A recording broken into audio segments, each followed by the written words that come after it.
Welcome to the Brown Spade Podcast Show. Family, we have something that's trending and we have not addressed it in our community. And it's putting our sisters in harm's way.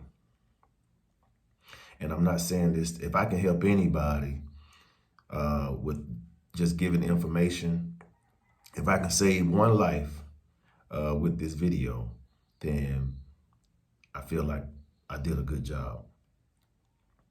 And I'm talking about this trending thing in our community, and I'm talking about the Black community, and that is the BBL. It's trending. A lot of sisters out here, they wanting to go get this surgery done.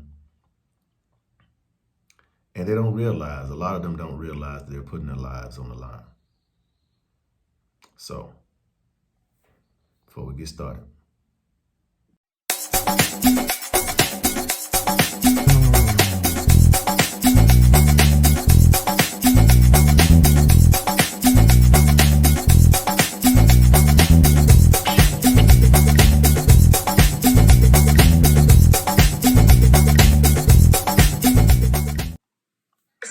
An Indianapolis woman is dead after traveling to the Dominican Republic for plastic surgery. It is a growing trend. U.S. citizens leaving the country to get those procedures. And WRTV's Adam Shooms and photojournalist Paul Chiodo have been working this week to try to find out what went wrong in the Dominican Republic. With a heavy heart, Sheree Terry reflects on the life of her twin sister, the Blessings in Paradise Daycare on the city's east side, before going to the Dominican Republic. And me and my sister had the type of relationship where we could get into it 1 minute, and then right after that we'll be back friends and talk. And so I knew someone right. I felt it in my heart. And I've been just trying to get help. This wasn't Sha'Carri's first surgery this year. She posted on her Facebook back in February that she got surgery. Her family says it was a gastric sleeve surgery that she got in Mexico. Just a few months later, on April 11th, her family says Sha'Carri went with her friend Carlisha Williams to the Dominican Republic. So she definitely was healthy. Everything went wrong. It happened there. They both had surgery for a Brazilian butt lift and a tummy tuck. They say the surgery was performed by Dr. Jose DeSena, seen here before the surgery. But after she called me Thursday night, she just wasn't right. The second day into recovery, which was Friday, the 15th, Sha'Carri I was moving around a lot more, and Sha'Carri, I was still in pain, but I was moving around. Sha'Carri wasn't really moving around. She wasn't doing nothing. She would lay in bed. I would go in there and try to get her out the bed, try to get her to come downstairs and eat with me, and she just wasn't responding well. Carlisha says Sha'Carri was moved from their recovery house and admitted to a clinic in Santiago. When we go in there and I see Sha'Carri, I almost fell out. Like, literally, she was on all these machines. She was unresponsive. And she wasn't talking, wasn't alert, eyes closed. She's unresponsive. Carlisha Williams was told that Sha'Carri was okay. Her kidneys were doing well and her body needed rest. Carlisha says Dr. DeSena said she was only sedated. So I'm like, so if you unhook that, she'll be able to breathe and stuff like that on her. He was like, oh, yeah, she's perfectly fine. Her body just needs rest. Carlisha says she went back to see Sha'Carri the next day and a different doctor was there. According to Carlisha, that doctor told her Sha'Carri was having a hard time breathing on her own. But 20 minutes later, she says Dr. DeSena came in and told her Sha'Carri was getting better and just needed dialysis. I reach out to the mother and, I'm telling them what's going on, but I'm trying not to scare them. But at this point, I want to scream, get down here, When Sha'Carri's mom arrived about a week after the surgery, Carlisha says the doctors continued to say that Sha'Carri just needed rest, and they were told to leave. Carlisha was set to come back to Indiana the next day. Her mother's talking to her. Her mother, basically, she tells me, Carlisha, I don't believe my daughter is alive. She was like, I know my daughter isn't alive. Why won't they tell me? By the time she got to Indiana, Carlisha said that she was notified that Sha'Carri had passed away. So she was like, Carlisha, I went back to my room. She was like, I was probably there for about an hour. She was like, they called me and told me Sha'Carri's heart stopped. Just that quick. I said, huh? She said, as soon as she went in, she said her daughter was already in a body bag that quick. Sheree and Carlisha say they just want answers. I reached out to the State Department. They said they can confirm the death of a U.S. citizen in the Dominican Republic, and they're providing all appropriate assistance to the family. We're gonna keep fighting. We will not stop at all. Shakori was a very important person. Working for you, Adam Shooms, WRTV. Well, we have made numerous attempts to contact Dr. Jose Desenia in the Dominican Republic. He has not responded to any of our requests. We will keep trying to reach him, however. And tonight, the family tells us after trying for days, they expect Shakari's body back in the U.S. tomorrow. There will be a balloon release for Shakari Terry happening this Saturday at 4 p.m. This will be at 5417 East 38th Street on the northeast side of Indianapolis, and we do want to pass along the public is welcome to attend. WRTV reached out to a doctor who specializes in plastic and reconstructive surgeries for Eskenazi, Methodist, and IU Health. He said traveling overseas for plastic surgery is a growing trend. Dr. Ivan Haddad said since last summer, he has seen at least one patient a week at his practice at Eskenazi who had previously left the country for plastic surgery. He said some had complications from those overseas surgeries and some did not.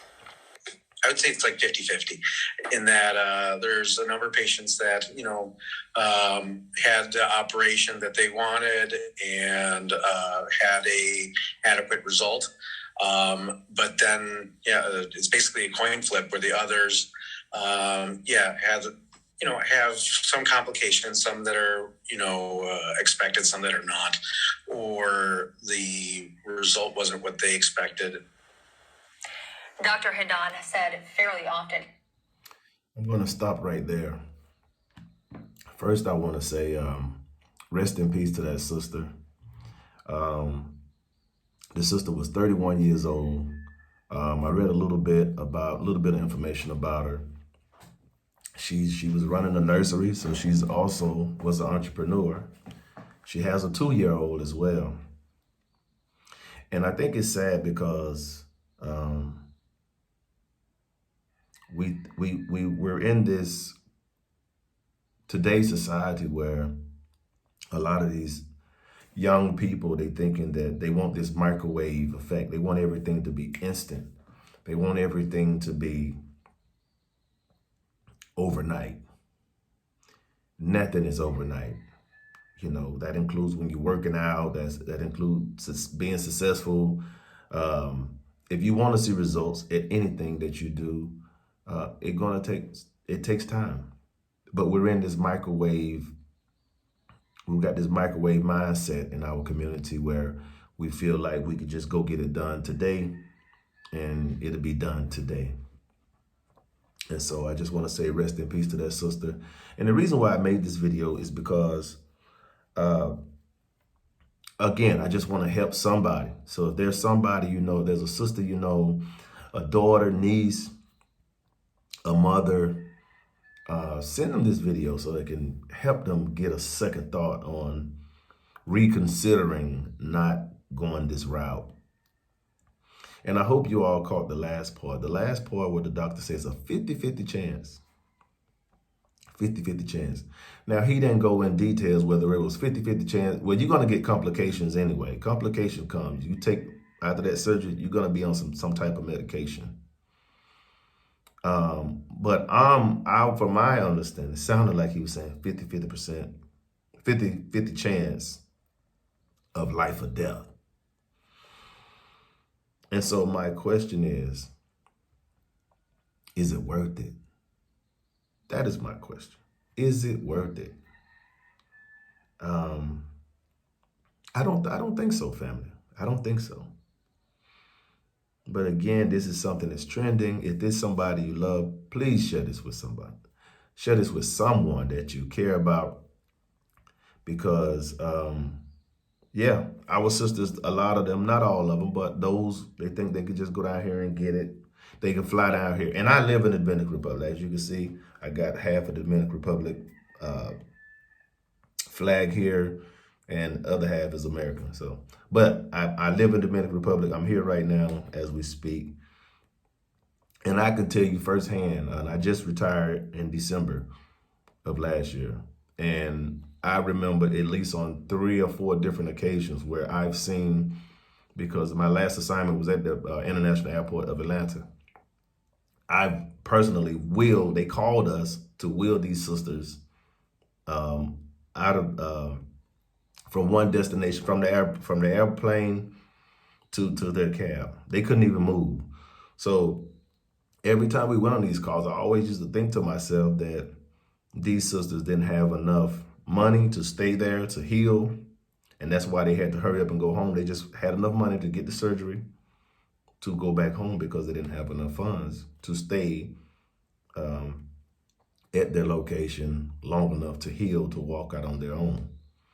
I've seen it on several occasions, at least 3 or 4 that I know hands-on, where I actually help wheel them from the plane, when the plane landed, to their transportation, help them get aboard. They would call the fire department to do things like that.